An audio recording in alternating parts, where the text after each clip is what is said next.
বেগম খালেদা জিয়ার বিদেয়ী আত্মার কেন্দ্রীয় কর্মসূচির অংশ হিসেবে সিরাজগঞ্জে সাবেক প্রধানমন্ত্রী ও বিএনপির চেয়ারপারসন বেগম খালেদা জিয়ার রুহের মাগফিরাত কামনায় মিলাদ ও দোয়া মাহফিল অনুষ্ঠিত হয়েছে।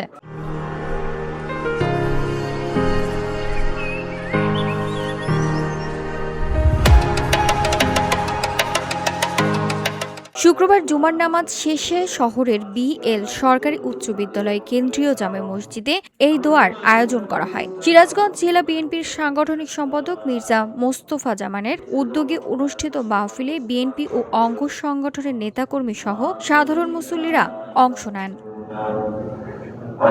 দোয়ায় মরহুমা খালেদা জিয়ার রাজনৈতিক অবদান স্মরণ করে তার বিদেহী আত্মার শান্তি কামনা করা হয়। দোয়া পরিচালনা করেন মসজিদের খতিব মাওলানা মোহাম্মদ রেজাউল করিম।